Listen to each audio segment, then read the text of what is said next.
નમસ્કાર દર્શક મિત્રો, આજે આપણે પંચાયત સેવા પસંદગી મંડળ ગાંધીનગર દ્વારા જે એમપીએસડબલ્યુ મલ્ટીપર્પઝ હેલ્થ વર્કર તેમજ જો તમે એમપીએસડબલ્યુ અથવા સેનિટરી ઇન્સ્પેક્ટરનો કોર્સ કરેલ હોય તો આ વિડીયો તમારા માટે ખાસ છે. તો ચાલો જાણીએ આ 420ની જગ્યાઓ બહાર પડેલ છે તેના વિશે સંપૂર્ણ માર્ગદર્શિકા. સૌપ્રથમ વાત કરીએ તો કે માત્ર પુરુષ ઉમેદવારો જ આમાં ફોર્મ ભરી શકે છે. કુલ જગ્યાની વાત કરીએ તો કે 420 જગ્યાઓ ફાળવવામાં આવેલ છે. જિલ્લા પંચાયત વાર કુલ જગ્યા છે 420. પગાર ધોરણની વાત કરી લઈએ તો કે 26,000 પ્રતિ માસ પ્રથમ 5 વર્ષ માટે મળવાપાત્ર છે. તેમજ ફોર્મ ભરવાની તારીખની વાત કરી લઈએ તો કે 20/5/2026 સુધીમાં તમારે ઓનલાઈન અરજી કરવાની રહેશે. હવે વાત કરી લઈએ કેટેગરી મુજબ જગ્યાઓ. તો કે સામાન્ય માટે જનરલ કેટેગરી માટે 101 જગ્યા છે, એસસી/બીટી માટે 150 જગ્યા છે, એસટી માટે 70 જગ્યા છે, એસસી માટે 51 જગ્યા છે અને ઈડબ્લ્યુએસ માટે 48 જગ્યા છે. તેમજ સૌથી વધુ જગ્યાઓની વાત કરી લઈએ તો કે કચ્છમાં 126 જગ્યા, દાહોદમાં 90 અને નર્મદામાં 33 જગ્યાઓ આવેલ છે. ખાસ અનામતમાં જોઈએ તો કે કુલ 420 જગ્યાઓ પૈકી માજી સૈનિકો માટે 33 અને દિવ્યાંગ ઉમેદવાર માટે 19 જગ્યાઓ અનામત રાખવામાં આવેલ છે. શૈક્ષણિક લાયકાતની વાત કરી લઈએ આમાં તો કે મુખ્ય કોઈ પણ એક લાયકાત આમાં ફોર્મ ભરવા માટે જરૂરી છે. તો કે કઈ તો કે એમપીએસડબલ્યુ બેઝિક કોર્સ સર્ટિફિકેટ અથવા ડિપ્લોમા 1 વર્ષનો કોર્સ અથવા sanitary inspector SI diploma course 1 વર્ષનો અથવા આઈટીઆઈમાંથી હેલ્થ સેનિટરી ઇન્સ્પેક્ટર સર્ટિફિકેટ 1 વર્ષનો કોર્સ અથવા માન્ય યુનિવર્સિટીમાંથી એસઆઈ અથવા હેલ્થ એસઆઈ ડિપ્લોમા કરેલું હોવું જોઈએ. આમાંથી કોઈ પણ એક તમારી પાસે લાયકાત હશે તો તમે આ ભરતીમાં ફોર્મ ભરી શકો છો. સાથે સાથે કોમ્પ્યુટરનું બેઝિક નોલેજ અથવા ધોરણ 10માં 12માં કોમ્પ્યુટર વિષય હોવો જરૂરી છે. તેમજ ભાષાની વાત કરીએ તો કે ગુજરાતી, હિન્દી અથવા બંને ભાષાનું પૂરતું જ્ઞાન હોવું જરૂરી છે. ઉંમર મર્યાદા અને છૂટછાટની વાત કરીએ આમાં તો કે લઘુત્તમ ઉંમર છે 18 વર્ષથી લઈને 33 વર્ષ, જેમાં અનામત વર્ગને એસસી, એસટી, એસસીબીસી અને ઈડબ્લ્યુએસ ઉમેદવારોને 5 વર્ષની છૂટછાટ મળવાપાત્ર છે. તેમજ ફિઝિકલ હેન્ડીકેપ લોકો કે દિવ્યાંગ ઉમેદવારોને 10 વર્ષની છૂટછાટ મળવાપાત્ર છે. વધુમાં વધુ 45 વર્ષની મર્યાદા જ છે. કોઈપણ સંજોગોમાં ઉંમર 45 વર્ષથી વધુ ન હોવી જોઈએ. હવે પ્રમાણપત્રોની માન્યતા વિશે વાત કરી લઈએ તો કે એસસીબીસી માટે નોન ક્રિમિનલ પ્રમાણપત્ર કે જે માત્ર 1/4/2024 તારીખ 20/5/2026ની વચ્ચે કઢાવેલું હોવું જોઈએ, જે પરિશિષ્ટ 4 મુજબ.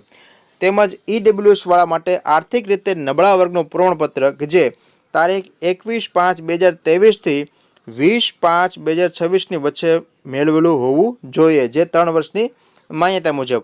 અને બોનસની વાત કરીએ આમાં તો કે રમતગમત એટલે સ્પોર્ટ કોટા માન્ય રમતગમતનું પ્રમાણપત્ર ધરાવતા ઉમેદવારોને સ્પર્ધાત્મક પરીક્ષાના કુલ ગુણના 5% ગુણ વધારાના મળશે.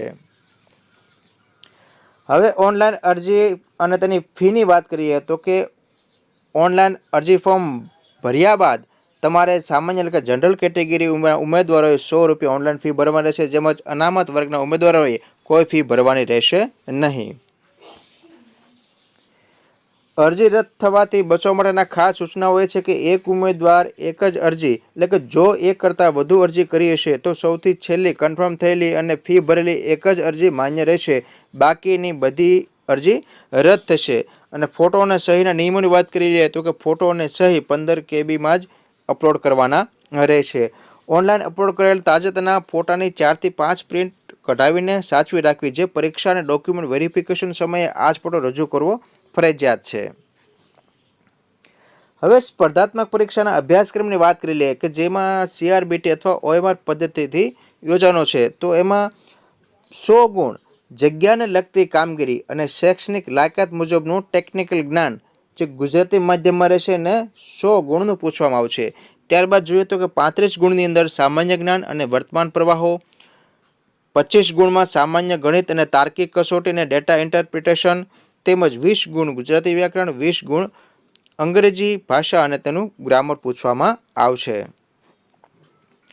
હવે ગુણાંકન પદ્ધતિ અને ટાઈ બ્રેકરના નિયમની એક વાત કરી લઈએ તો કે દરેક સાચા જવાબ ઉપર 1 ગુણ મળવાપાત્ર છે, તેમજ ખોટા જવાબ ઉપર 1 થી વધુ વિકલ્પ પસંદ કર્યા છે તો નેગેટિવ માર્કિંગ 0.25 રહેશે અને રદ થયેલ પ્રશ્ન બાકીના ગુણભાર મુજબ પ્રો રેટા મુજબ ગણતરીમાં 1.4 નકારાત્મક ગુણ કપાશે.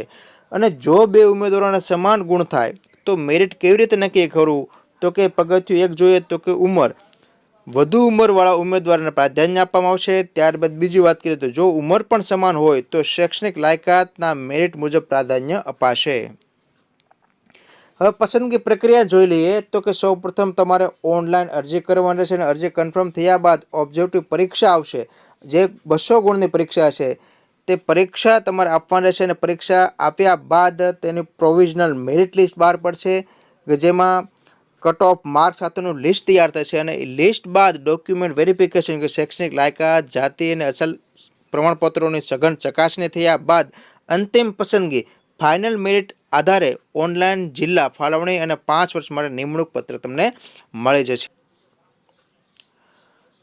તો દર્શક મિત્રો, આ એમપીએસડબલ્યુ ભરતી વિશે તમને સંપૂર્ણ ખ્યાલ આવ્યો છે. આ વિડીયો કેવો લાગ્યો તે જરૂરથી કોમેન્ટ બોક્સમાં કોમેન્ટ કરજો અને મળીએ હવે પછીના નવી ભરતીના નવા વિડીયો સાથે. ત્યાં સુધી રજા લઈએ. આવજો. આપણો દિવસ શુભ રહે.